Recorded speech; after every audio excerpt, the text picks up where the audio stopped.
Chegou o nosso amigo Bruno Mambeu. Ô, Bruno, eu disse que a aula só começaria quando você chegasse. Então, a aula vai começar agora. Está sendo gravada a aula em homenagem a vocês, especialmente a Sara Costa aí. Ok? Me dá o feedback, por favor. Vocês estão vendo aí? Estão na transparência 2 aí? Sim. Beleza, então vamos lá. Beleza pura. Bem, nós paramos aí porque, como já não bastasse o coronavírus, o meu computador ele foi infectado por um vírus na segunda-feira. Eu resolvi vaciná-lo. Na noite de segunda-feira, eu fui em busca de uma vacina para esse danado que nós estamos aqui falando na frente dele. E aí, hoje, ele conseguiu aí superar o vírus, conseguiu superar aquele momento difícil que nós estávamos passando, para que vocês não fiquem no prejuízo. Ninguém pode ficar no prejuízo, porque a luta continua, né, meus amigos? Então, nós paramos aqui, depois que o computador deu esse problema todo. Mas hoje está tudo ok e vocês estão vendo a gente aí. Então, falamos sobre a importância da ciência política e TGE, a Teoria Geral do Estado para o Direito, pessoal. Então, veja bem o seguinte, é preparar de forma abrangente o operador do direito, isto é, o advogado, o juiz, o promotor e outros, para que não se limite meramente aos aspectos formais e imediatistas da técnica jurídica. Bem, o que está falando aqui? A ciência jurídica, ela nos propõe,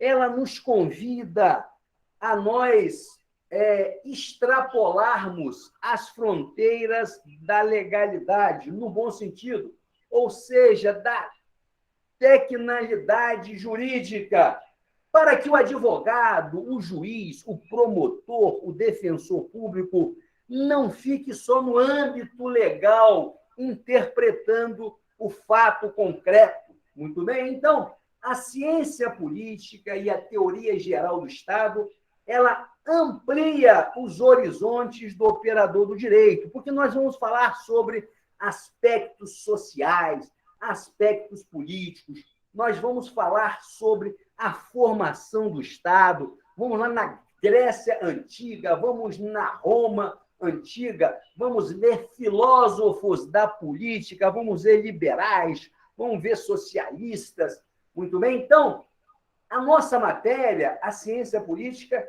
ela nos convida para que nós façamos uma viagem no túnel do tempo. Então, este conteúdo que vocês terão acesso a partir de agora, ele vai permitir vocês, se vocês se enveredarem para a magistratura, se vocês forem promotor de justiça, defensor de justiça, ou procurador, ou defensor público, vocês poderão ter uma base melhor, uma estrutura teórica maior para fazer o trabalho de vocês e não ficarem vinculados apenas à formalidade da lei, à técnica jurídica, muito bem? Porque no momento em que o juiz faz uma cognição, faz um trabalho cognitivo para julgar o fato concreto, muito bem, ele precisa de uma cultura maior, além da lei.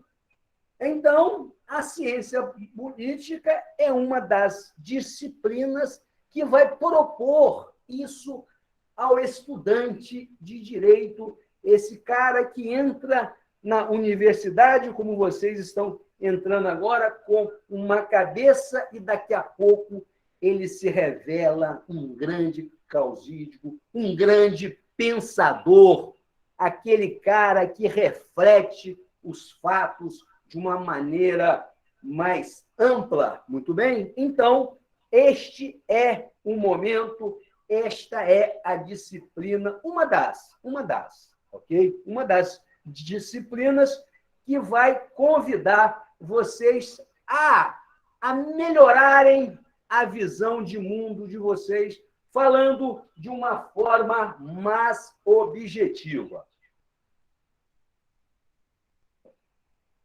Então, vamos lá. Vamos aqui para a segunda parte. Bem, por que é importante para o jurista o conhecimento das instituições e da sociedade contemporânea, ou seja, da sociedade da época? Bem, é importante o jurista, o advogado, o juiz, né, o operador do direito, ele conhecer a estrutura, as instituições da sociedade contemporânea, da sociedade onde ele vive, conhecer como funciona a igreja, como funciona os clubes de serviços, como funciona as estruturas de governo, para que esse profissional, no momento em que ele vai dar o seu veredito, para que no momento em que ele faça a sua interpretação, lastreado pelas fontes jurídicas, ele possa ser bem-sucedido, porque o advogado, ele nada mais é do que um cientista social, porque o direito, a ciência jurídica, ela é uma ciência social. Quando vocês se formarem, vocês serão, sim, um cientista social. Então, a pergunta é, por que é importante para o jurista o conhecimento das instituições e da sociedade contemporânea? Então, está aqui a necessidade, olha só, a necessidade do despertar. Do despertar de quê? Do despertar da consciência política como cidadão e como profissional. Pois é importante. Antes de nós sermos um profissional, um advogado, um economista, um engenheiro, nós temos que ser antes o quê? Um cidadão. Temos que ter consciência da nossa razão de existir numa sociedade, enquanto agente social. Muito bem? Então, é importante a gente ter esta consciência. No segundo ponto, a compreensão dos problemas sociais contemporâneos de forma a que aplicar-lhes soluções apropriadas que não sejam meramente o quê? Um transplante de soluções adotadas em outros países, cuja realidade social é diversa. Então, o que a gente vê é algumas situações de juristas, né, que copiam as decisões de outros países, de outras realidades. Então, veja bem, aqui diz a compreensão dos problemas sociais contemporâneos. Bem, qual é o maior problema social hoje que vive o nosso Brasil? Alguém poderia dizer? Alguém poderia se posicionar aí? Alguém diria aí? Eu pergunto, me diga qual o maior problema social do Brasil hoje, pessoal? A crise econômica, Bruno Lambreu. Pois é, eu diria sim, é o desemprego. É o desemprego hoje. A desigualdade, muito bem, a desigualdade, né? Bruno falou sobre a crise econômica, o desemprego. Eu vou dizer, olha, eu acho que quem falou desigualdade econômica?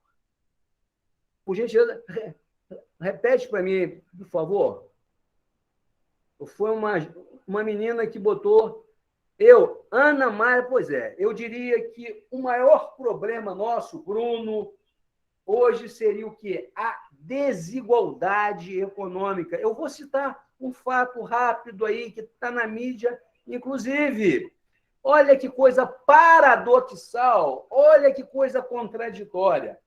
Nessa crise que nós vivemos do coronavírus, da pandemia, que gerou todo esse problema econômico, desemprego, nós tivemos o seguinte: os ricos ficaram mais ricos e os pobres ficaram mais pobres. Olha que contradição.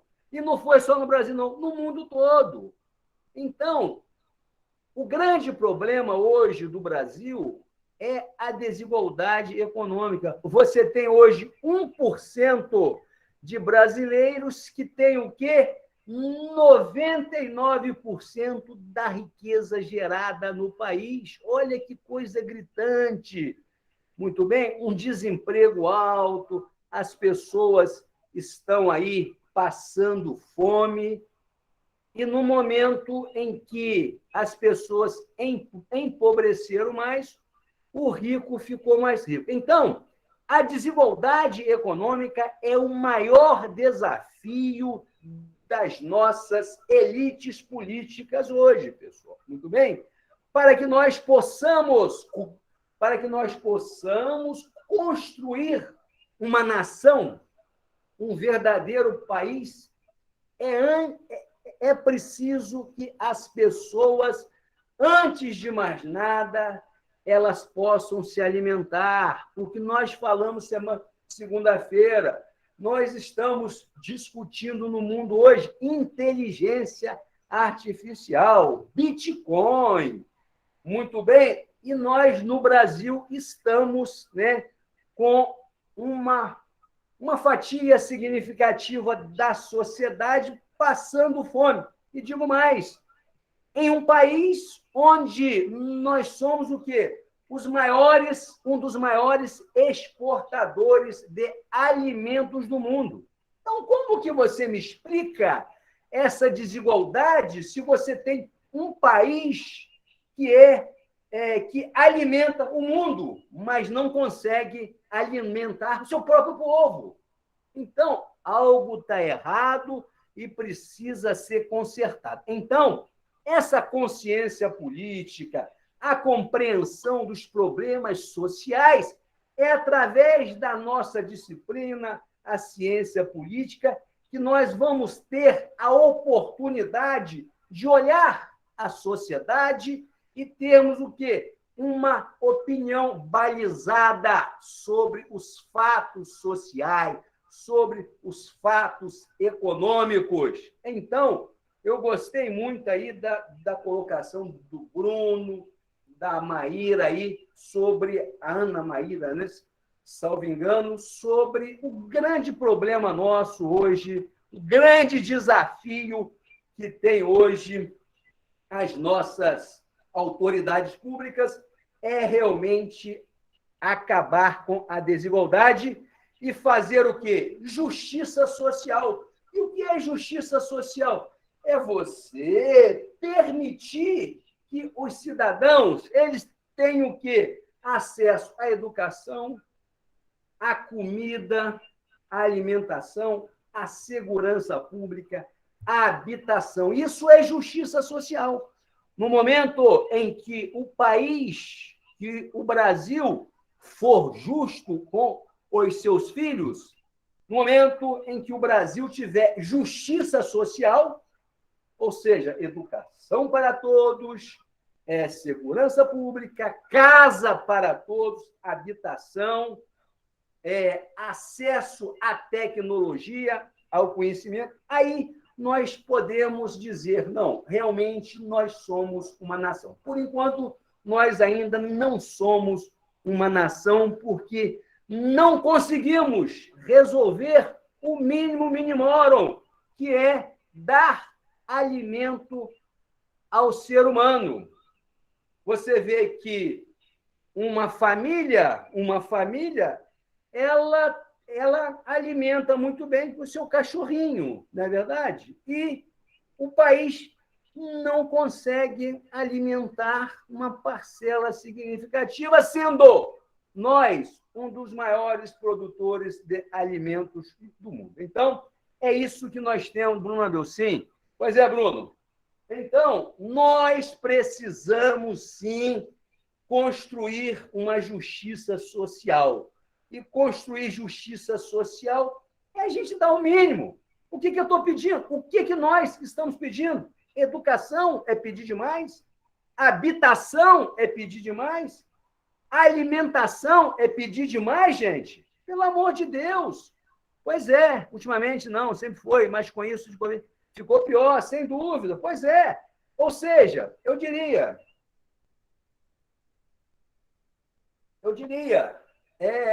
a estrutura política oligárquica do Brasil, através das oligarquias que nós temos, seja rural, seja urbana, essas oligarquias, olha só, elas se apropriam do Estado. Elas se apropriam do Estado para levar vantagem. E fica com discurso na mídia condenando o quê? A política. Gente, como eu falei na aula passada, a política é uma discussão do espaço público. Muito bem? Os grupos políticos, eles se enfrentam no sentido de reivindicar os seus direitos sacrossantos, os trabalhadores, os empresários, os banqueiros, a bancada da Bíblia e da bala, muito bem? Todo mundo se reúne para discutir. Então, todos estão fazendo política. Então, nós não podemos aceitar de forma nenhuma o discurso da antipolítica, porque isso não existe. Não existe. Um minuto só, por favor.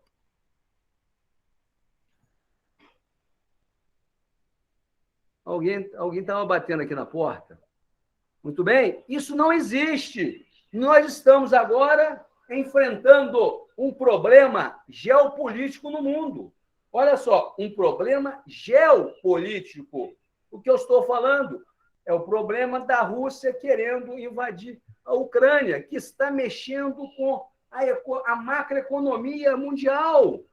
O petróleo está subindo. Nisso que o petróleo sobe, o barril do petróleo sobe, nós aqui no Brasil estamos o quê?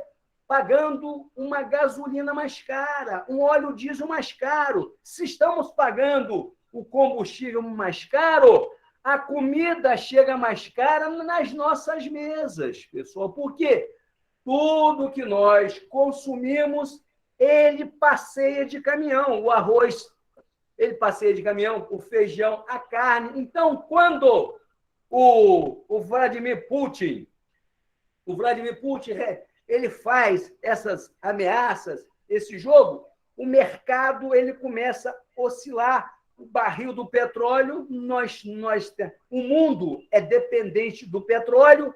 Então, quando o barril do petróleo pode chegar a $120, já está aproximadamente em $100 o barril, ele sobe, a comida do trabalhador, a comida do brasileiro, ela aumenta, porque nós temos o quê? Uma inflação aí que está o quê? Tirando a renda da gente. A gente vai aí ao supermercado, está tudo mais caro, a gente vai no comércio, está tudo mais caro. Por quê? Porque nós temos aí os combustíveis estão o quê? Estão dolarizados. Isso é grave. Essa política de preço da Petrobras é muito grave. Ela tem que ser mudada também. Ela tem que ser mitigada. Muito bem? Então, pessoal, olha aí a nossa matéria. Eu falei um fato, uma conjuntura geopolítica, um conflito geopolítico, está o quê? Está mexendo com os nossos bolsos, está mexendo com a nossa vida. Então, o que eu estou falando é que nós, o advogado, o profissional, o operador do direito, ele tem o quê? A necessidade do despertar da consciência política. E fica muito mais fácil vocês interpretarem esse fato geopolítico, essa possível guerra. Vamos torcer para que não ocorra, porque seria uma tragédia muito grande. A gente saiu agora, estamos saindo de uma guerra muito séria, que é a pandemia, onde morreu milhões de pessoas no mundo todo. Agora, vocês querem mais uma guerra? Aí não dá. Então, fica mais fácil para vocês interpretarem a partir do momento em que vocês se aprofundem no momento em que vocês se debrucem sobre a teoria da ciência política e da teoria geral do Estado. Viu como que é importante a ciência política? Porque quem está interpretando agora esses fenômenos são o quê? Os cientistas políticos. Aqueles que estudaram a nossa disciplina de forma mais aprofundada. Muito bem? Então, está aqui. Por que é importante para o jurista o conhecimento das instituições e da sociedade contemporânea? Está aqui para vocês, né, refletirem, meditarem depois. Alguma dúvida? É só levantar a mão aí e fazer a pergunta para a gente aqui. Muito bem. Ainda, por quê? Por que é relevante a gente estudar ciência política? Só um minutinho, só, pessoal. Eu vou aqui abrir a janela para dar aumentar o vento aqui. Muito bem? Então, essa grande questão, porque o calor está grande. Então, está aqui, está aqui. Então,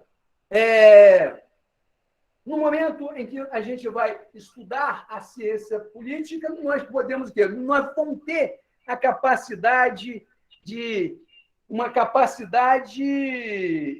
elaborar o quê? De formular, através do direito, regras novas, regras de forma mais assim, regras mais avançadas. Então, o operador do direito, a hora que ele for elaborar, for sugerir uma norma, for sugerir uma lei a um deputado federal, um projeto de lei, ele vai ter mais argumento, vai ter mais sensibilidade social e política para elaborar a regra nova.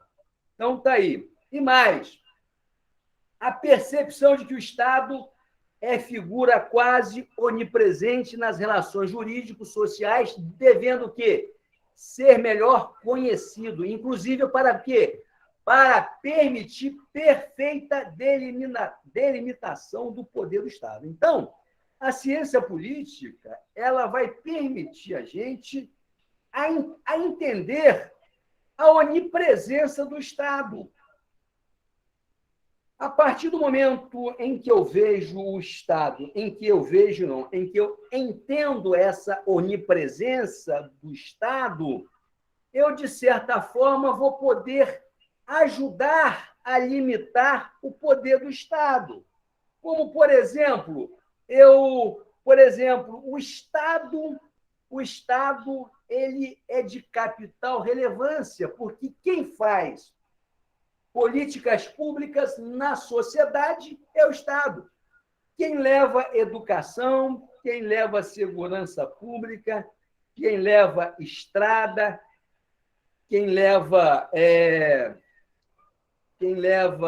saúde, né? Eu já falei, é o Estado. Agora, nós temos aí uma dicotomia entre Estado e mercado. Todos os dois são relevantíssimos. O Estado é importante, o mercado também, cada um dentro das suas atribuições. O capital privado é relevante, o investimento público é relevante. Então, nós não podemos ter uma visão extremista, uma visão maniqueísta, uma visão maniqueísta, extremista da sociedade. Não, porque o Estado é um impostor, não, bom, a iniciativa... Não, gente. Gente, num sistema econômico e social, essas duas figuras, o mercado, o Estado, cada um desenvolve harmonicamente as suas atribuições. Então, o operador do direito, a partir do momento em que ele entende essa relação, a coisa fica mais tranquila e ele propõe, e vai poder propor uma delimitação melhor do Estado, dos poderes do Estado, do poder político. ou ampliação dos poderes, mas para isso nós temos que ter o quê? Nós temos que ter conhecimento, temos que estudar. É o que vocês estão fazendo agora. Então, e aqui nós temos também o quê? Como nós já falamos, o desenvolvimento de um raciocínio jurídico amplo que permita o quê? Ao profissional enxergar todo o sistema do direito, não de forma isolada, e sim a partir de uma perspectiva social. Pois é, às vezes você tem aí operador do direito, advogados, juiz, promotor e defensor público, e que tem uma visão estreita do direito, uma visão estreita da sociedade. E a área de vocês vão sair da universidade como cientista social. A área de vocês vai permitir vocês o quê?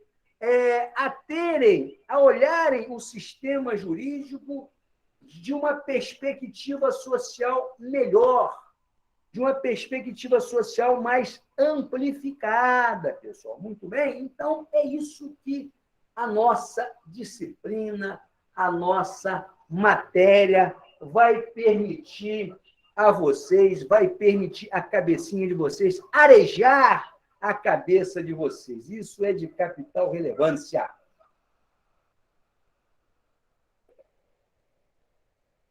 E para o pessoal que chegou agora, nós temos as nossas... Essa vai ser a única aula nossa remota, com toda certeza.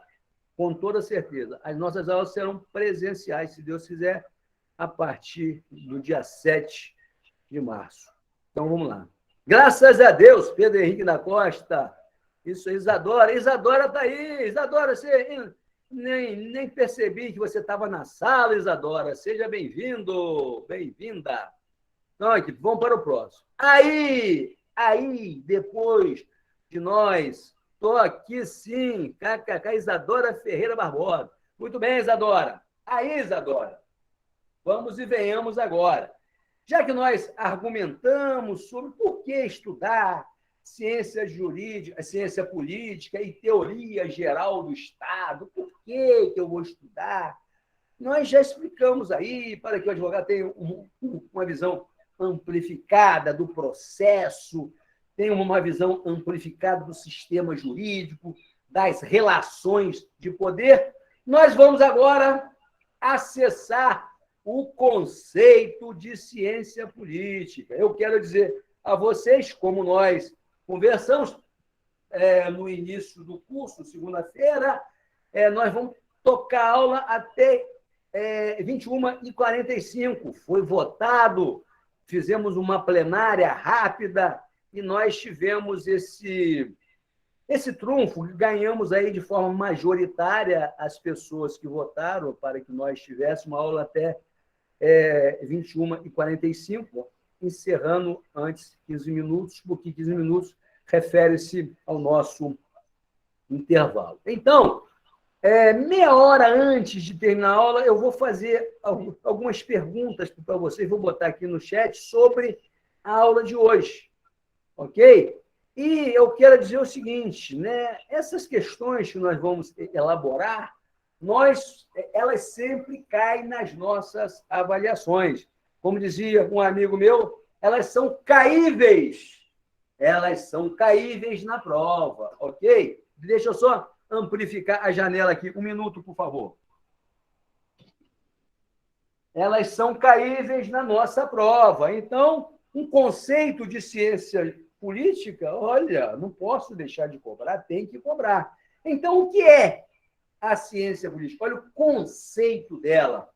A ciência política é a disciplina que se dedica a quê? Aos estudos das instituições políticas e aos fenômenos políticos de um dado governo. A ciência política, ela vai estudar, pessoal, a relação de poder, ela vai estudar a relação entre o poder executivo, entre o poder legislativo, o poder judiciário. Ela vai estudar o quê? Os fenômenos políticos. Nós temos um fenômeno político, uma eleição de presidente da República nesse ano. Olha a responsabilidade nossa. Eleição de presidente da República, de senadores, de deputados federais e estaduais. Olha a responsabilidade nossa através do voto soberano e universal do cidadão. Nós vamos decidir a nossa nação em outubro. Então, isso é um fenômeno político. Então, o cientista político ele vai estudar o quê? As eleições, vai interpretar as pesquisas políticas que a gente vê aí na televisão e a mídia sempre ela coloca as pesquisas e depois ela pergunta a um cientista político para que ele interprete aqueles fenômenos, interprete aquelas posições, na verdade, uma pesquisa de opinião. Então, você tem que ter o quê? Um técnico, você tem que ter um cientista político para que ele possa dar um elan, para que ele possa fazer o quê? A interpretação. Muito bem? Então, está aí. Ciência política é o quê? É a disciplina que se dedica aos estudos das instituições políticas, como eu falei, os poderes executivos, os partidos políticos. Então, nós temos aí o cientista político faz essa análise. E digo mais, o cientista político hoje ele está mais com uma função a mais, porque as grandes empresas hoje elas contratam os cientistas políticos para que eles interpretem o cenário eleitoral, o cenário político, para que eles possam saber se eles podem investir no Brasil, para que eles possam sair do Brasil. Muito bem? Então, você tem que ter sempre o quê? Um cientista, um especialista, para que possa dar subsídio aos agentes econômicos. Os grandes bancos, por exemplo, contratam cientista político para dar palestra, para explicar esses fenômenos que ocorrem na sociedade, que ocorrem na política, nas eleições. Por quê? Porque o que está em jogo é o quê? É o comportamento do cidadão. É o comportamento dele em face de um processo eleitoral. Então, nós temos aí o conceito de ciência política. Inclusive, lá no nosso AVA já tem um vídeo nosso que fala sobre conceito de ciência política. Depois vocês visitam a nossa página lá para vocês acessarem e já olharem. É um videozinho pequeno, né? 2 minutos, eu acho. Então, vamos mais adelante. Bem, está aqui. Então, a ciência política, o que é? É uma disciplina das ciências sociais, sim. Ela é uma ciência social, como o direito é uma ciência social, a economia, muito bem. Então, é uma disciplina das ciências sociais que lida com o quê? Lida com o estudo de sistemas de governo, análise de comportamento político e de atividades políticas em geral. Então, o cientista social, o cientista político, ele vai interpretar o sistema de governo, se é uma democracia, se é república, se é monarquia, e vai analisar também o comportamento político dos nossos representantes, legítimos representantes, através do sufrágio universal, que é o voto, esse sacrossanto direito que nós conquistamos a duras penas, através de morte de brasileiros, e tem muita gente que quer que volte à ditadura. Realmente, a gente não dá para entender essa fatia da sociedade. Não sabe que a democracia, o fato de você falar, se expressar, É a melhor coisa do mundo do que você ter um regime de exceção, você ter um regime ditatorial. Você vê, por exemplo, o caso da Rússia. Esse Putin é um autoritário, um autocrata. Um autocrata, ele faz o que ele quer. Então, é uma coisa séria. A Coreia do Norte também, e outros exemplos que nós temos aí. Muito bem? Então, nada, pessoal, como a democracia, você ter liberdade, respeitando sempre o outro cidadão, o outro, né? A opinião do outro, dando o contraditório, né, Bruno Mambreu, meu amigo? Então, é isso aí, tá certo? Então, análise de comportamento político e de atividades políticas em geral. Então, com certeza, Bruno. Então, a ciência política ela é uma disciplina da ciência social que lida com estudos, né, com comportamentos políticos, análise de sistemas políticos. Ok? Então, tá, o pessoal que é ditadura é literalmente realmente, né, não dá. São anacrônicos, estão em outro tempo. Nós não podemos admitir, respeitar a opinião, sim. Agora, nada de ditadura, não precisa. Vocês já pensaram se eu chegar aqui na sala e disser eu mando aqui? Olha que coisa mais ridícula, olha que coisa mais ultrapassada, olha que coisa mais anacrônica, não é muito mais interessante? Olha, pessoal, vamos conversar, vamos ver um horário, vocês aceitam a gente não ter o intervalo? Então, não precisa nada forçado, vai ser do meu jeito e vamos ter aula até às 10, intervalo às 8. Então, gente, para com isso, tem que ter conversa, tudo dialogado, tudo conversado, não fica caro para ninguém, é reter o direito. Pois é isso aí, tá certo? Então, vamos conversar sempre. E é onde eu digo a vocês, esse conflito geopolítico, eu não acredito numa guerra. Aqui vai a opinião de um cientista político. Eu não acredito numa guerra. Eu acho que a diplomacia vai vencer mais uma vez. O mundo não comporta mais uma guerra. Nós estamos vendo que as economias estão destruídas por conta desse Covid-19 aí. Muito bem? Alguns slides estão em branco no grupo. Estranho, né? Então, depois eu vou botar esse aqui, porque eu coloquei lá o nosso slide, depois eu vou verificar para a gente ver direitinho. Então, pessoal, já que a gente está falando em democracia, citamos o Putin como um autocrata, ok? Então, aí é onde eu digo, vai vencer a diplomacia, vai vencer o argumento, onde os diplomatas sentarão à mesa.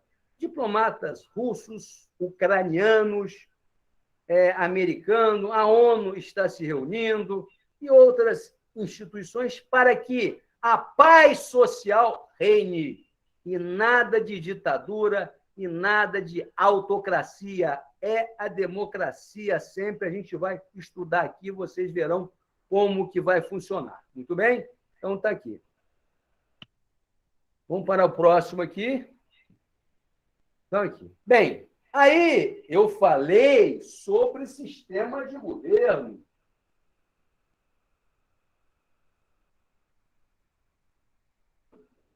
E o que é o sistema de governo que nós colocamos aí? O sistema de governo tem por objeto identificar, ter. Ali é um. Botei um R ali tem um M, né? O sistema de governo, ele tem o quê? Por objeto, identificar o quê? O modo como se desenvolve a relação entre os poderes políticos do Estado, em especial o quê? O executivo, o legislativo, no exercício das funções governamentais. Então, o cientista social ele vai interpretar essa relação de poder, judiciário, executivo e legislativo. Bem, Sistema de governo, nós temos dois. De acordo com esse sistema, existem dois tipos. O presidencialismo e o parlamentarismo.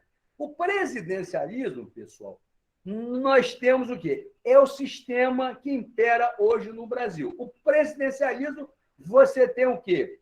Você tem o presidente da República, ele é o chefe de governo e o chefe de Estado.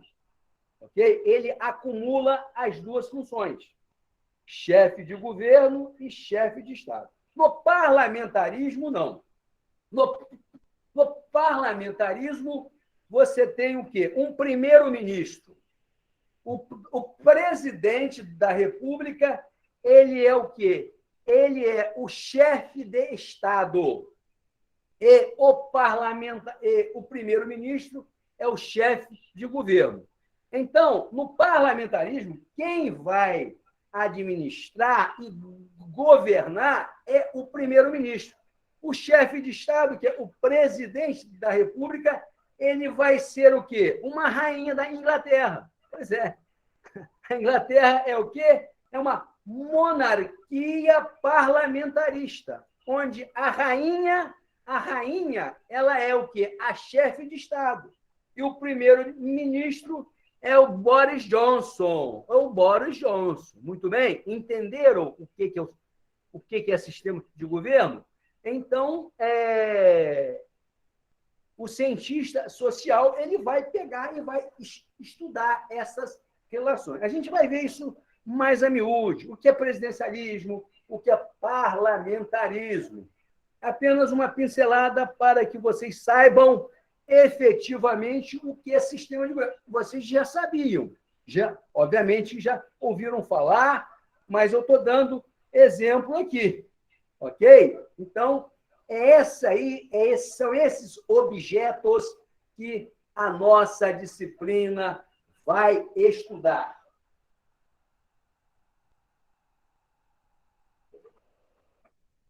Então, vamos lá. Está aqui. De maneira mais ampla. Aqui nós temos um conceito de ciência política de maneira mais ampla, ok? Então, nós temos aí, você pode mandar no meu e-mail? Sim, você manda. Inclusive, eu estou em falta com vocês. Você sabe por quê? Eu vou mandar por e-mail mesmo, ok? Porque esse arquivo são quase 400 slides, tá? Eu me esqueci desse detalhe. Então, eu vou botar aqui logo... Não, eu vou fazer o seguinte, eu vou botar o meu e-mail no chat e vocês, por gentileza, mandem para mim. Olha, professor, o slide, ok? Eu deveria ter colocado para vocês já o e-mail. Eu vou colocar aqui agora no chat, pessoal. Ok? Então, eu vou botar aqui no chat aqui. Deixa eu botar o meu e-mail para vocês mandarem. Amanhã mesmo eu mando para vocês. Só um minuto. Deixa eu botar no chat meu e-mail aqui. Inclusive, é por esse e-mail que vocês vão mandar o nosso trabalho aí. A nossa VT. Aqui, J. Alves de Azevedo, @yahoo.com.br.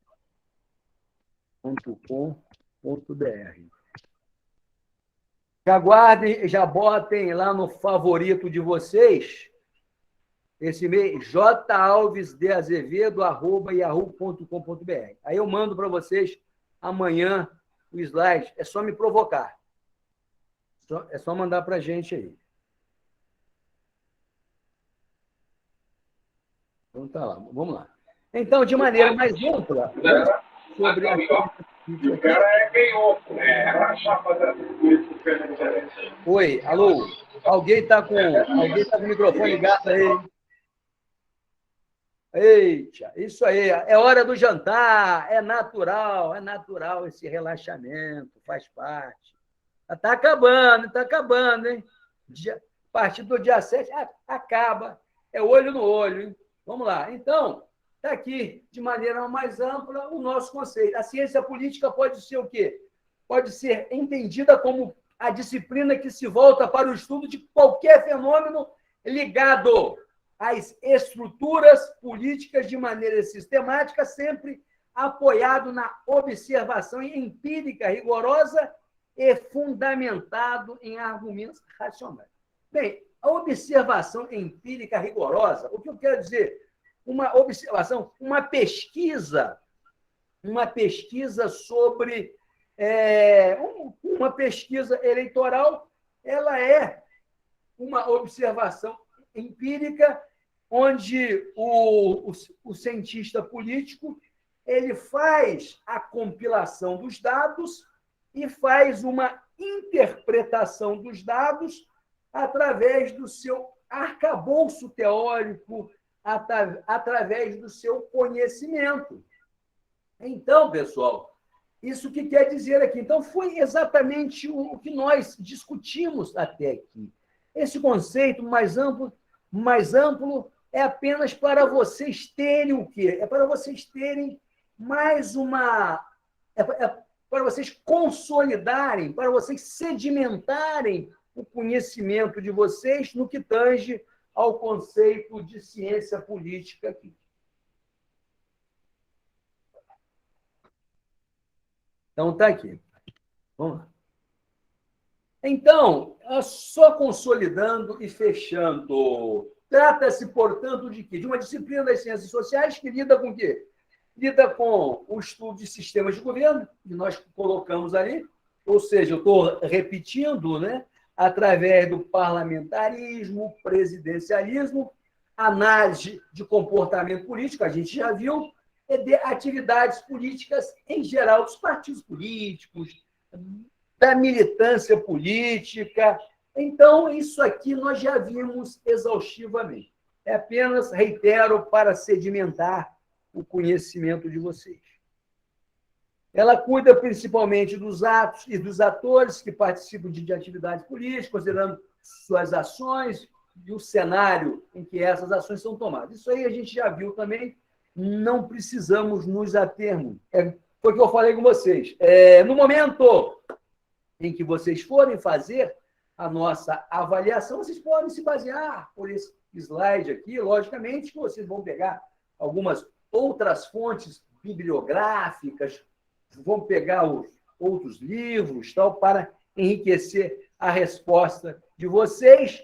Isso aí fica à vontade, mas eu estou colocando aqui de uma forma mais detalhada, mais a miúde, para que vocês possam ter bastante conhecimento, argumento, no momento em que forem interpretar o fato político, o fato social.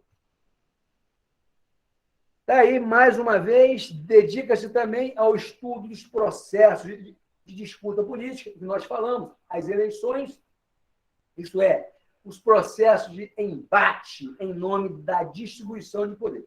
Na verdade, como vocês já sabem muito bem, a luta política, a eleição, o processo eleitoral, na verdade, é um embate, é uma disputa em que os agentes políticos, os candidatos, estão buscando o poder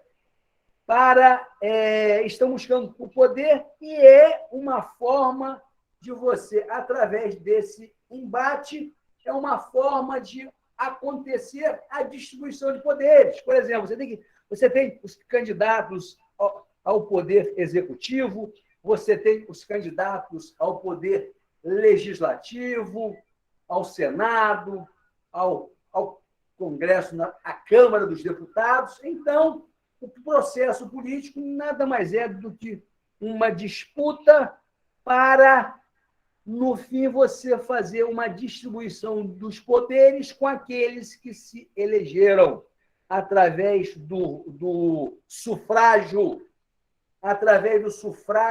universal, através do voto direto, essa conquista fantástica que nós temos de decidir o nosso destino.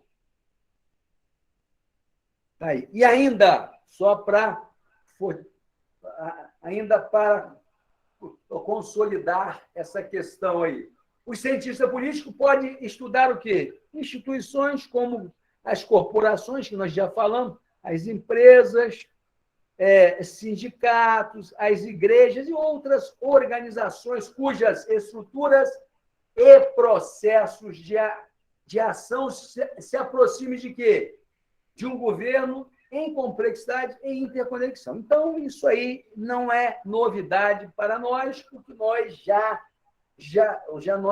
vimos, já discutimos esta questão. É mais uma informação teórica, mais uma importante teoria, conhecimento, conteúdo para que vocês se robusteçam de tal forma que possam fazer uma boa prova, um bom trabalho e tenham uma boa formação no nosso curso de Direito da Universo. Ok? Vou pedir apenas um minuto para vocês, que eu vou botar mais um pouquinho d'água aqui. Um minuto.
Então, vamos para a próxima aqui.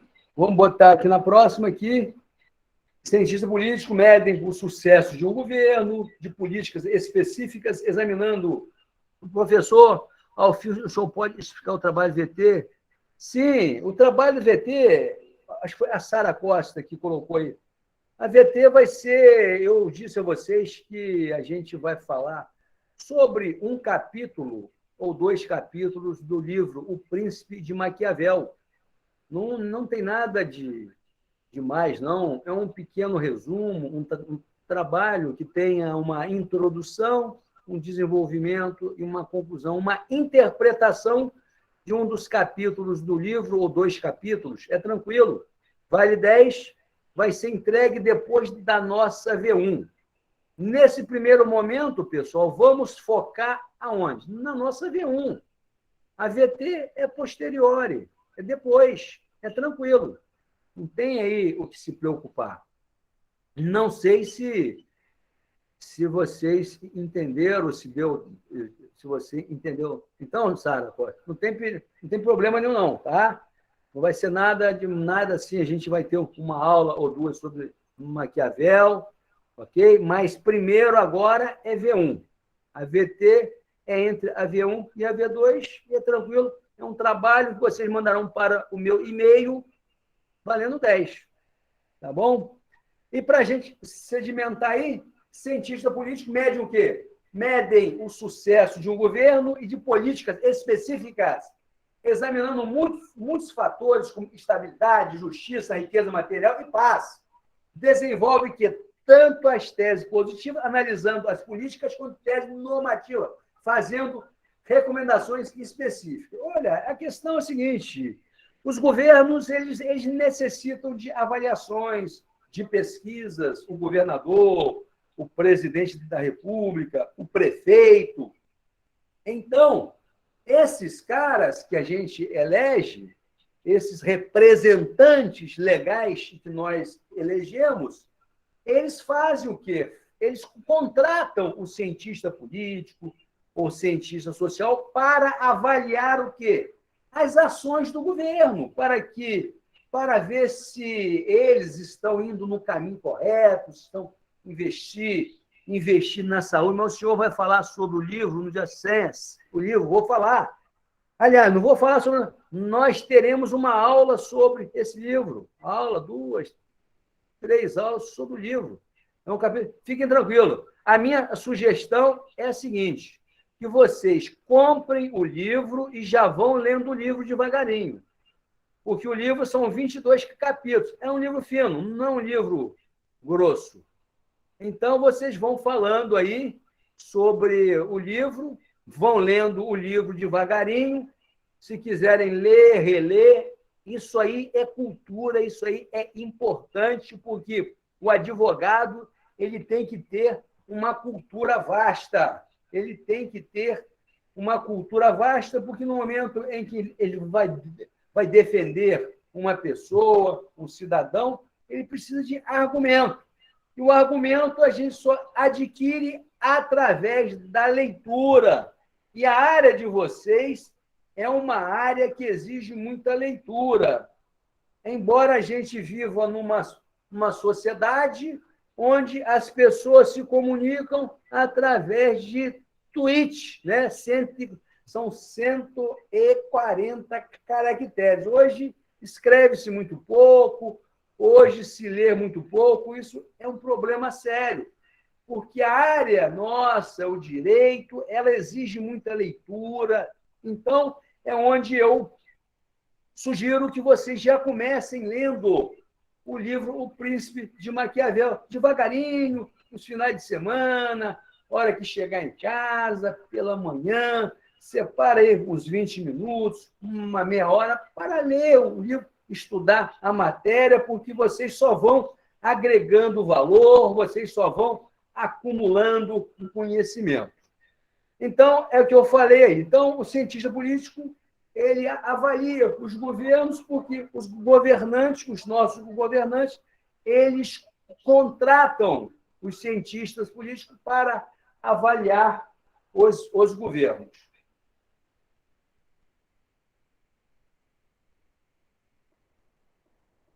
Então, está aí.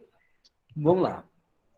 Resumidamente, o que eu estou colocando aqui é, na verdade, inclusive, o meu vídeo, eu tenho um dos vídeos que já está no AVA, ele fala sobre o conceito político, conceito de ciência política, muito breve, 2 minutos, 2 minutos e meio, tal, né?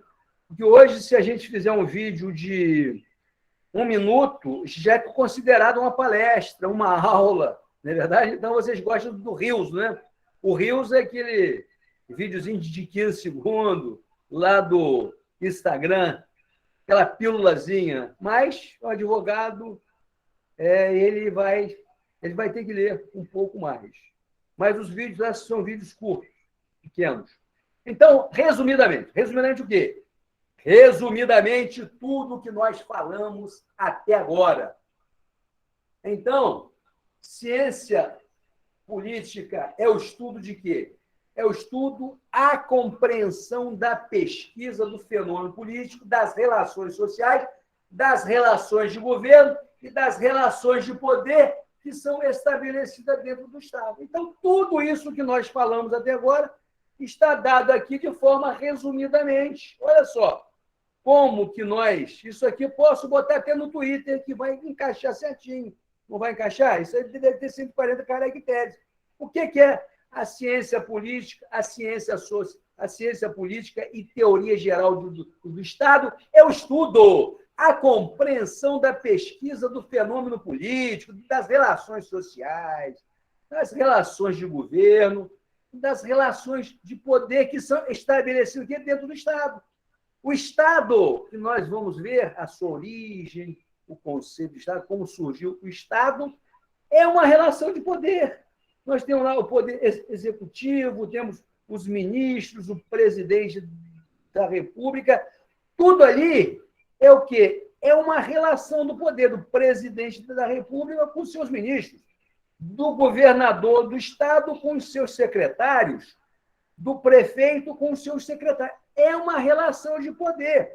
É uma relação de poder do prefeito com os seus vereadores. Os seus vereadores, não, com os vereadores. O vereador não é do prefeito. O vereador é eleito independentemente, porque nós temos lá na nossa Constituição que os poderes são independentes e harmônicos. Então, não pode dizer, o prefeito não pode chegar e dizer, não, o meu vereador não é vereador dele nenhum, é vereador do povo. O vereador tem a sua independência. Em tese, o vereador tem a sua independência, assim como o deputado. Assim como o governador não pode falar, eu vou falar com o meu deputado. O presidente da República não pode falar, eu vou falar com o meu deputado, o meu senador. Não, isso é uma relação de poder, é uma relação de independência. Muito bem? Então, nós temos aí. Então, a ciência política ela vai estudar essas relações de poder dentro do Estado, porque os governos, eles são eleitos, o governo é uma coisa efêmera, é passageiro, mas o Estado é perene, o Estado ele é permanente. Aí você elege os governos para que esses governantes possam implementar as políticas públicas inerentes ao Estado. Ok? Então, está aí, resumidamente. Se quiserem botar no Twitter, eu acho que vai dar certinho lá.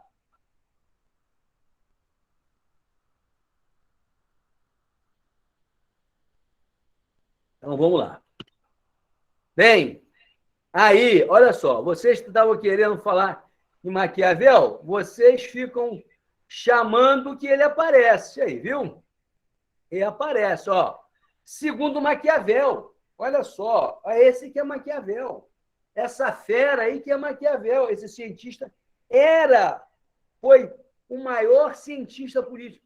Aliás, foi o primeiro cientista político, eu diria isso, está aí Maquiavel. E sob a ótica de Maquiavel, nós temos aí o que ele fala sobre ciência política ou sobre política. Maquiavel, no seu livro O Príncipe, ele define política como o quê? A arte, olha só, olha o elan, olha o requinte. A política é a arte de governar, de conquistar, de manter e exercer o poder. Muito bem? Então, vamos parar com esse equívoco de estar aí com esse discursozinho de fascista, de antipolítico. Para com isso, gente. A política é coisa séria, a política é de gente séria, de pessoas sérias que querem o quê? Que querem fazer realmente alguma coisa para o povo. Agora, existe a deturpação da vida pública. Nós não podemos nos fiar na deturpação, na corrupção. Isso é uma parte. Agora, nós temos que pensar grande. Nós temos que pensar numa coisa maior. É aquela velha história. Ah, não, porque eu não gosto de política, porque o político rouba. Bem, se o político rouba, você chama a polícia e bota ele na cadeia. Agora, nós não podemos negar a política. Aí, nós estamos o quê? Nós estamos negando o ser humano, como o Aristóteles, da Grécia Antiga, que nós estudaremos, diz: o homem é um animal político. Então, não vamos entrar nesse discurso de neofascista que nós estamos aí vendo hoje. Quero deixar registrado, a política é importante e temos aqui a definição de um grande filósofo da política, que define a política como a arte de governar, de conquistar, de manter e exercer o poder. Então, pessoal, se eu perguntar na nossa prova, fale sobre o conceito de ciência política. Se vocês colocarem a visão de Maquiavel, você pode... Olha, professor, se eu colocar a visão de Maquiavel está correta, eu vou dizer 100% da nota, porque aqui está a definição de política. É isso aí. A gente vem falando de vários pontos, fundamentando de forma, dando argumento a vocês, a teoria, e no final eu fiz um resumo, aqui eu fiz um resumo, e depois eu ilustrei com o célebre, com o nobre político, cientista político, Maquiavel. Se eu perguntar na prova, vocês podem colocar e devem colocar esse conceito aí, que não é difícil. Definição de política, a arte de governar, de conquistar, manter e exercer o poder. Isso é a política, ok? Então, está aí, nós temos que vocês terão 100% de aproveitamento da questão. Então, é esse cara que nós vamos fazer o trabalho sobre ele, é esse cara que nós vamos aí discutir, porque vocês verão, como eu falei para vocês, o Príncipe é um manual de poder, vamos colocar assim. Maquiavel escreveu como que o príncipe, o governante, se mantém no poder. Ele deu umas dicas, a interpretação dele, que via de regra, é seguida até hoje. Todos os políticos, eu não sei se foi Mambreu que falou, o mundo é maquiavélico. Sim, o mundo é maquiavélico. Inclusive, nas empresas também, nas corporações, os líderes, o presidente da empresa, o CEO, a prática deles é utilizando o quê? O príncipe de Maquiavel. O príncipe de Maquiavel, pois é. Porque o presidente de uma empresa, o CEO, ele está o quê? Ele está no poder. Ele está no poder. Ele está liderando uma corporação. E, para tanto, ele tem que saber exatamente como se manter no topo do poder. Aí ele vai ter que recorrer ao Príncipe de Maquiavel, ok? Que é um grande manual de preservação, de como se manter no poder.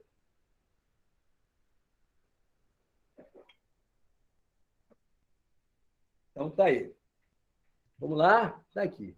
Desde logo, uma interrogação se impõe. A gente vem falando que a ciência política ela estuda o poder, ela estuda a forma de se conquistar o poder, como o Maquiavel falou, a política é a arte de governar, é a arte de conquistar o poder, é a arte de você se manter no poder.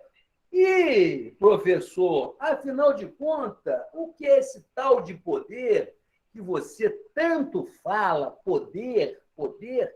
O que é isso? O que é essa abstração? Vamos logo, fala para a gente.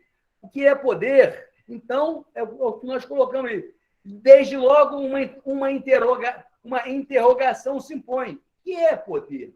O que é poder? Beleza? Segundo, John Marsden define o poder como o quê? Força. Força que se dispõe. Poder é força e com a qual o quê? Se pode obrigar a outrem a ouvir e a obedecer. Olha que coisa forte. Olha que coisa forte está dado aqui. Deixa eu pegar meu... Um minuto só que eu vou pegar o meu do celular aqui, que está acabando a bateria. Só um minutinho só.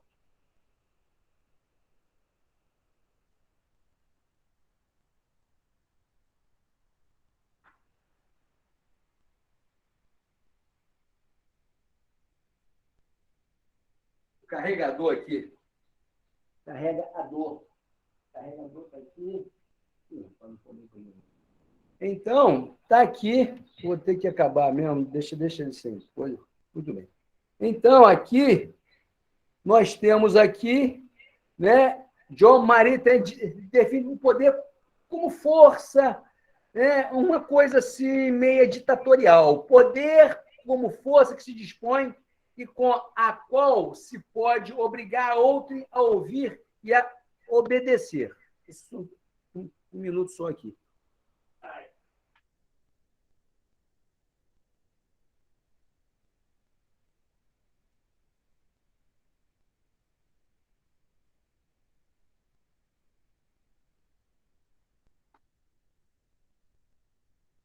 Porque eu estou com o celular aqui, estou fazendo o retorno aqui através do celular, porque aí eu vejo como é que está a sala de aula, né?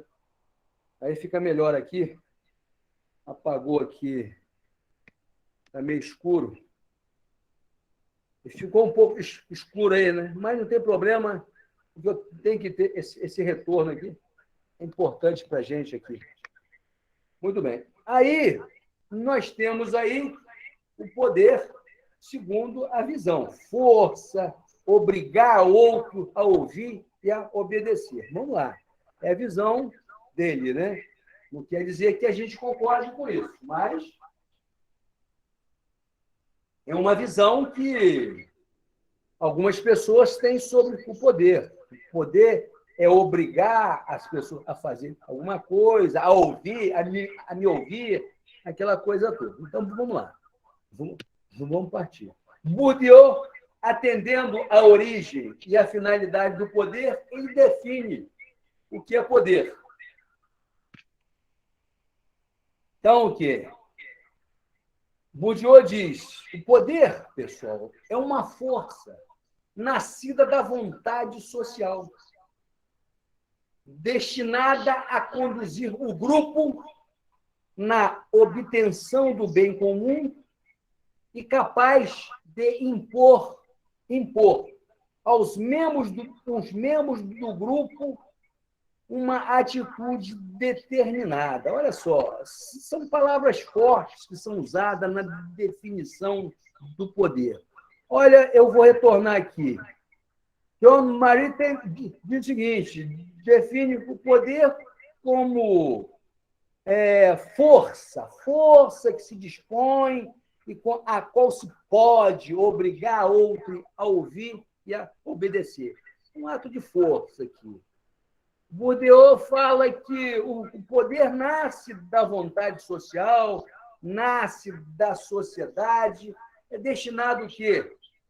A conduzir um grupo de pessoas, um grupo social, na obtenção do bem comum, mais saúde, mais educação, e capaz o quê? De impor. Olha o verbo impor, olha o verbo pesado, impor aos membros do grupo o quê? Uma atitude determinada. Então, aí entra impor à vontade, uma coisa que esse verbo também é meio pesado, mas era a visão dele, a gente tem que entender isso aí e respeitar e discordar, se for o caso, se não, aceitar também. Mas o que eu quero ressaltar é que esses dois autores, eles já usam palavras fortes para dizer que o poder é força, é imposição, você vai ter que me ouvir, ok? Então, vamos ver se a gente consegue ter um conceito mais a menos a respeito de poder. Bem, aí nós temos aqui, né, como o Bourdieu falou sobre essa questão do poder, vem de uma vontade social, nós temos o artigo 1º da nossa Constituição, que está lá, que fala sobre a República Federativa do Brasil, formada pela união indissolúvel dos estados e municípios do Distrito Federal, constitui-se no Estado, em Estado democrático de direito e tem como fundamentos, ou seja, fundamentos, base, né? Base seria o quê? A base da nossa República. A soberania, a cidadania, a dignidade da pessoa humana, os valores sociais do trabalho e da livre iniciativa e o pluralismo político. Então, esses fundamentos é a base da República Federativa do Brasil. Ok? Então, está aqui. Então, quando fala em vontade social, por isso que eu coloquei aqui o parágrafo único do artigo 1º da nossa Constituição. Todo o poder emana de quem? Emana do povo, emana de uma vontade social, que o exerce por meio de quê? Por meio de representantes eleitos ou diretamente nos termos desta Constituição. Então, pessoal, o que eu quero dizer o seguinte aqui é que Bourdieu falava o seguinte, né? O poder ele decorre da vontade social, o poder emana do povo. E esse poder do povo ele vai ser exercido através dos deputados, dos senadores, do presidente, dos prefeitos, dos governadores. Então, o povo, nós fazemos o quê? Nós fazemos a delegação do poder. Ou seja, o poder que o deputado tem é um poder que nasce da vontade social. É um poder que nós, enquanto povo, nós delegamos ao deputado, nós delegamos ao senador, ao vereador, para representar o quê? A nossa vontade. Muito bem? A nossa vontade. Então, esse parágrafo único, eu achei que ele está mais assim, associado a esse conceito de poder. Porque quando o deputado ele está exercendo o poder, ele exerce no meu nome. Ele exerce no nosso nome. Ok? Ele é apenas o quê? Como fala a Constituição, um representante, um procurador, um advogado do povo. Ele está defendendo os nossos interesses. O meu poder eu delego para que ele exerça no meu nome. É o que está dizendo aqui. Ok? Então, esse é um... Esse aí é um conceito de poder que nós demos aí. Muito bem. Aqui, o que é poder para Weber? Max Weber. Aí nós temos outro autor. O que é poder para Weber? Então, vamos ver, o Weber está aí. Max Weber diz, o que é poder para Weber? Então, está aí. Segundo Weber, é o quê? É a capacidade do Estado impor a sua vontade mesmo em face da resistência do outro. É certamente o quê? A violência, a força. Então, o Weber também ele pega pesado. O Weber também diz que Estado é essa instituição que impõe a sua vontade, que impõe, que determina a sua vontade. Embora eu resista como cidadão, embora eu, como cidadão, eu não aceite alguma determinação do Estado, mas eu sou obrigado a aceitar. É certamente o quê? Segundo Weber, a violência, a força. E vou dar um dado aqui. É um ditador leve, né? E Weber dizia o seguinte, quem tem o monopólio da força, quem tem o monopólio da violência é o Estado. Somente o Estado, segundo Weber, ele possui o quê? A força e a violência. Como, por exemplo, a gente verifica no caso da segurança pública. Um exemplo, eu sei que tem alunos aqui ligados à Polícia Militar, ao Exército. É um exemplo vivo. A gente fala, você quer bater na mulher, acho bom você antes encarar o quê? O Estado. Encarar o Estado ninguém quer. Você é forte, mas você ainda não bate na polícia, não é verdade? Por quê? O Estado, ele é o quê? Ele possui o quê? Ele possui força. Ele é violento nas suas ações. Muito bem? Então, eu diria que, é, embora eu discorde da ação da segurança pública e outras políticas públicas, mas o Estado constituído, segundo Weber, ele tem essa atribuição de força, de poder. E, como vocês viram na nossa Carta Maior, na nossa Constituição, ali diz que o Estado brasileiro é um Estado democrático de direito. O que é o Estado democrático de direito? O Estado democrático de direito é o quê? É onde a lei se sobrepõe a todas as pessoas. Muito bem? Então, o Estado também está o quê? Está submetido à lei, está submetido à Constituição. Então, no momento em que nós escrevemos uma Constituição, nós colocamos ali o quê? As atribuições das Forças Armadas, nós colocamos ali as atribuições do Estado,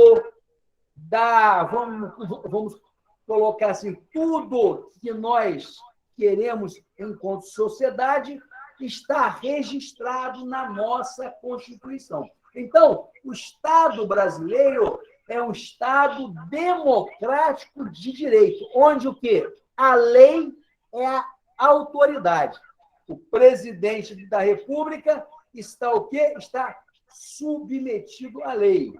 Os deputados e senadores, os prefeitos, o ministro do Supremo estão o quê? Estão submetidos à lei. Então, só a lei, eu só posso fazer aquilo que a lei determina. Muito bem? Estado de força, mas não a ponto de providencia. Aí é o seguinte, abuso de autoridade, abuso do Estado, você pode punir o Estado. Você pode punir o agente do Estado. Então, o que eu quero dizer aqui é que o Estado, tá? O Estado, os cidadãos estão submetidos à Constituição do Brasil. Não adianta, eu sou deputado, eu sou senador, sou chefe de Estado, sim, tudo bem que você é a autoridade, mas as suas atribuições estão onde? Estão na Constituição, estão na lei, muito bem? Então, é onde o Weber fala, olha, o único ser que tem o monopólio da força, o monopólio da violência é o Estado. Mas, em se tratando do Estado brasileiro, o Estado nacional, essa força vem de quem? Essa força vem do povo, que elege os seus representantes, que vão fazer as normas que nós estamos submetidos, inclusive, reiterando, o Estado e as autoridades. Muito bem? E aí, eu lanço uma discussão que está muito na moda. Aí, eu diria, né,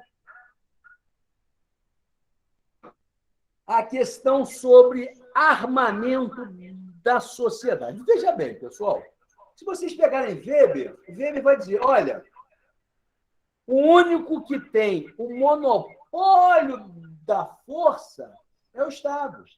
O único que tem o monopólio da violência é o Estado.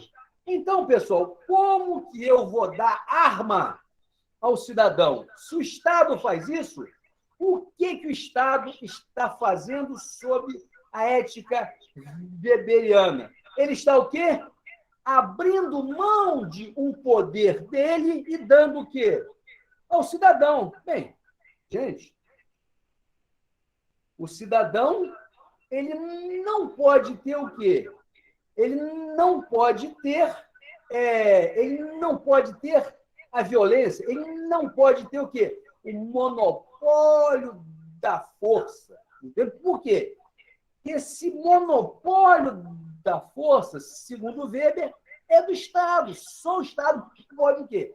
Só o Estado pode andar armado. O agente do Estado, o policial, o exército, as forças armadas. O cidadão, bem, se o cidadão ele se armar, na verdade, o Estado está abrindo mão de uma força, de uma violência sua. Agora, há uma discussão muito importante que um armamento de forma seletiva, em algumas áreas, né? Aí é uma coisa discutida. Não é você fazer, não é você armar a sociedade como um todo. Eu vou querer andar armado, eu chego numa loja igual nos Estados Unidos e compro uma arma. É por isso que a sociedade americana é uma das sociedades mais violentas do mundo. Então, se você quer fazer uma discussão mais seletiva, algumas categorias, a gente arma, o juiz, né? Agora surgiu aí essa discussão sobre o advogado. Então, é uma coisa discutível. Agora, o Estado abrir mão da sua força, o Estado abrir mão da sua violência para que o cidadão ande armado, não, porque aí a função do Estado, o que é? A função do Estado é ofertar serviço de segurança pública. Ah, professor, mas é muito... Gente, mas é função do Estado a segurança pública, o policiamento, né, das ruas. Então, isso é função do Estado, porque Weber dizia, a violência, a força é do Estado, não é do cidadão. O cidadão está submetido à lei. À lei. Inclusive, os agentes do Estado. Então, essa é a visão de Weber.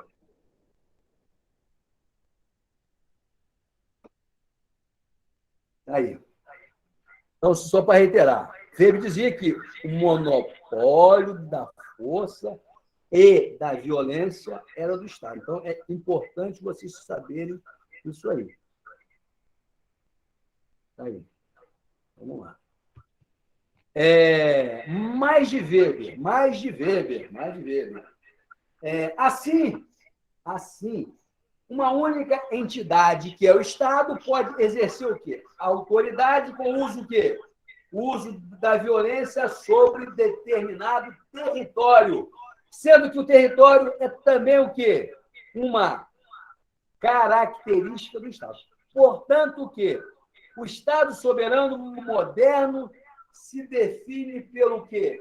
Pelo monopólio do uso da força legítima. Então, pessoal, segundo Weber, né, como eu falei com vocês, reiterando, né, o Estado que possui o monopólio da força. Essa conclusão aqui. O Estado soberano moderno, o quê? Se define pelo monopólio do uso da força legítima. Nós estamos presenciando agora esse conflito geopolítico entre Rússia e Ucrânia, que está deixando aí o mundo preocupado, porque você tem um ditador no poder, que é esse tal de Putin, esse maluco que está há 22 anos no poder. Ok? Então, aquela invasão, aquele movimento de invasão, ali você tem as forças armadas russas, ali você tem o quê? O Estado russo. O Estado russo ensaiando uma invasão à Ucrânia, para que ele possa depor o governo que está constituído na Ucrânia. Então, ali você tem o quê? Você tem o Estado, ele diz que é um dos mais violentos. Pois é verdade, Bruno. Então, você tem o quê? Você tem, né, a força do Estado, as Forças Armadas, seja a Marinha, o Exército, a Aeronáutica, ali mobilizadas para uma ação militar. Então, é o que diz o Weber, o Estado soberano, porque a Rússia é um Estado independente, soberano, e a Ucrânia também, então não pode ser invadido, porque você tem que respeitar as fronteiras geográficas. Então, o Estado soberano moderno se define o quê? Pelo monopólio do uso da força legítima. Então, o que eu quero dizer aqui é o seguinte: aquela ação ali, aquele movimento que as forças russas estão fazendo, o exército russo, na concepção russa, tá? Na concepção russa, você tem o quê? Uma força legítima, tá certo? Então, o Estado soberano, ele tem o seu exército, ele tem a sua marinha, ele tem a sua aeronáutica. Isso é o quê? Isso é legítimo. Agora, o que não é legítimo é ele invadir o quê? Outros estados soberanos, ok? Como as Forças Armadas do Brasil são forças armadas que estão o quê? Legitimadas aonde? Legitimadas na nossa Constituição. Então, nós temos aí um exército que representa um Estado brasileiro, eu estou falando agora do Brasil, que é o quê? Que é uma força legítima em defesa da pátria.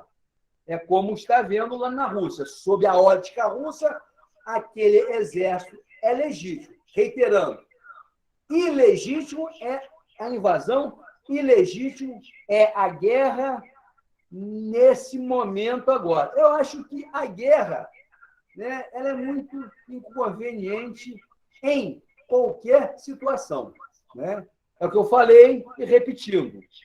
Nós estamos ainda vivendo uma guerra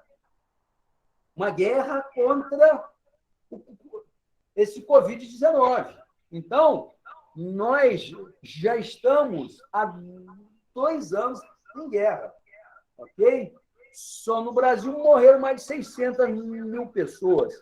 E na Segunda Guerra morreu 60 mil pessoas. Entendeu? Então, no Brasil, de Covid, já morreu muito mais do que na Segunda Guerra Mundial em relação ao mundo inteiro.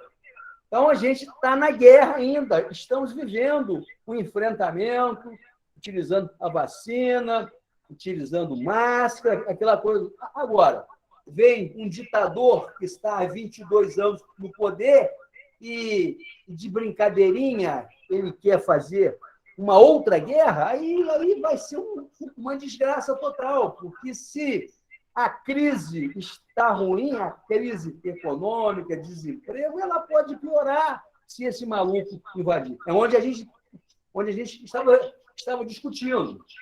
É importante o quê? O corpo diplomático entrar argumentando para fazer o quê? A mediação. A mediação e evitar o mal maior, que seria a guerra. Então, é isso que nós torcemos para que não ocorra e a situação do mundo não piore. É isso que a gente quer. Não podemos aceitar essa violência, né? Tá certo? Isso que é um problema maior.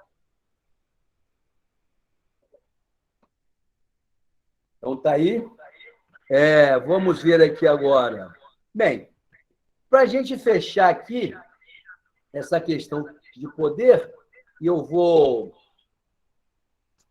passar alguns exercícios, para a gente até corrigir hoje, se der, eu vou colocar aqui no chat para vocês fazerem. Tá? Agora, a gente vimos o Jean Maritain, vimos o Bourdieu, vimos o Weber. Eles falaram, né, sobre o poder como força, como violência, como imposição.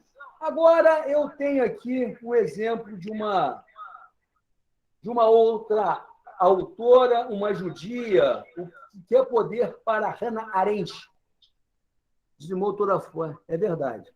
Então, nós temos agora uma outra reflexão de uma mulher, a Hannah Arendt, uma judia, que fala sobre o que é poder.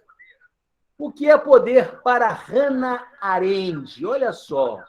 E segundo a Hannah Arendt, o poder é o quê, pessoal? É legitimidade. É a capacidade de convencer. Olha que coisa interessante. Tinha que colocar a mulher. A mulher tinha que dar uma amenizada. Enquanto Bourdieu estava falando sobre o poder é imposição, é obrigação de ouvir, vem agora a Hannah Arendt que fala que poder é legitimidade, é a capacidade de convencer. Muito bem? Então, está aí, né, uma definição muito interessante de poder. Muito interessante de poder. O poder não é força, o poder não é imposição, o poder é o quê? É uma legitimidade, a capacidade de você convencer o outro. É que, já que a gente está falando sobre o conflito geopolítico entre a Rússia e a Ucrânia, vai entrar agora o corpo diplomático com uma visão mais de Hannah Arendt do poder, ou seja, com a capacidade de convencer o Putin de não invadir a Ucrânia, não gerar um desconforto à sociedade como um todo. Ok? Então, está aqui esse entendimento sobre Hannah Arendt. A gente para aqui e semana que vem a gente fala sobre Michel Foucault já dentro da sala de aula. Então, eu vou fazer agora algumas perguntas para vocês aqui. Importante a gente colocar aqui. Eu até vou suspender agora, vou interromper aqui a gravação, porque já tem quase 2 horas de gravação, e vocês já vão ter acesso amanhã, porque o Google, o Google já... 50, eu quero só um minutinho só. Interromper a gravação. A Sara quer me dar um dado estatístico aqui, eu acho importante esse dado